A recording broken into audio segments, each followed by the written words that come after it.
Moi, personnellement, c'est M. Rabiou Albert. Je suis le conseiller technique du président de la commission de l'UMOA. Voilà. Tout d'abord, je souhaitais vraiment remercier nos amis de la presse qui nous donnent l'opportunité vraiment de présenter les objectifs attendus à travers cette 5e réunion des organisations intergouvernementales de l'Afrique de l'Ouest.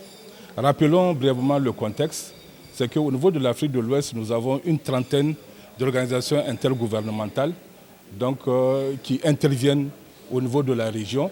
Et on a constaté, on a relevé le fait que deux fois, effectivement, il y a un chevauchement, il y a une duplication, il y a même des compétitions entre les OIG quand elles interviennent. Donc c'est pourquoi les chefs d'État et institutions nous ont demandé de créer une plateforme. Et c'est pourquoi on a signé un accord, un protocole d'accord qui permet de créer plus de synergie, plus de complémentarité et créer des économies d'échelle pour qu'on puisse rationaliser les ressources tant humaines que financières que nous disposons. C'est pourquoi nous avons tenu aujourd'hui cette rencontre qui fait suite à la réunion d'Abidjan pour laquelle nous souhaiterons quand même mettre en place les fondements, dépoussiérer effectivement cet accord parce que depuis sa signature, c'est 2 ou 3 réunions qui ont eu lieu. Donc nous souhaiterons donner une dynamique nouvelle à cette plateforme, surtout qu'il y a des sujets émergents aujourd'hui qui sont là. Nous avons l'insécurité, nous avons le changement climatique, il y a effectivement les questions de numérique et autres. Donc nous souhaiterons quand même qu'il y ait plus de synergie entre les OIG pour qu'ils puissent quand même apporter une valeur ajoutée au niveau de ces grandes thématiques au sein de la région UMOA. Donc voilà effectivement globalement les objectifs que nous attendons et c'est surtout une préparation de la réunion des chefs d'institution que nous préparons aujourd'hui. Voilà, donc c'est un accord, c'est un protocole d'accord de concertation et de coordination entre les OIG.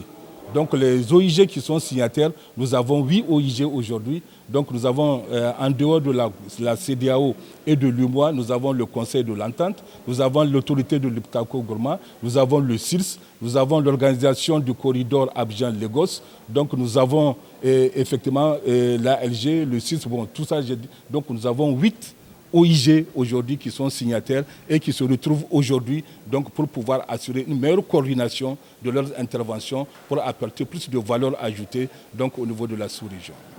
Et justement, c'est le contexte, effectivement, comme vous l'avez décrit, effectivement, c'est un contexte effectivement, qui s'est imposé au niveau de la sous-région et toutes ces institutions effectivement, travaillent là-dessus pour pouvoir assurer une meilleure coordination pour permettre quand même que cette situation soit désormais derrière nous.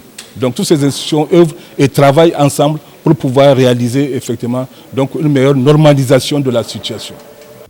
Je crois qu'on a une seule région, l'Afrique de l'Ouest ici, et cela est naturel que nous travaillons ensemble.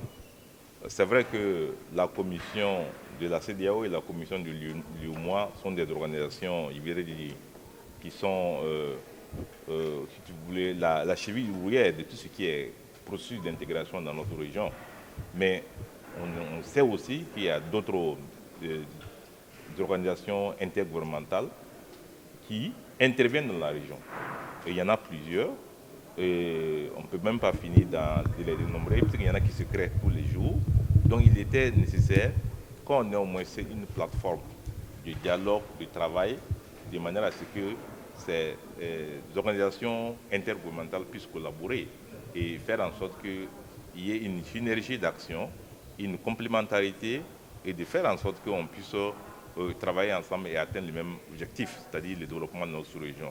Donc c'est normal qu'au niveau de la commission de la CEDEAO et au niveau de la commission de l'UMOA, des initiatives ont été prises pour regrouper l'ensemble des organisations intergouvernementales de notre région de manière à ce qu'on ait une plateforme de travail, parce qu'on ne peut pas travailler s'il n'y a pas de règles établies, s'il n'y a pas en fait un accord clair où chacun a un rôle bien précis, et de manière à ce que la subsidiarité, qui est en fait la règle en la matière, puisse quand même évoluer et être mise en œuvre dans un contexte beaucoup plus harmonisé. Je crois que c'est ce que nous tentons de faire ici.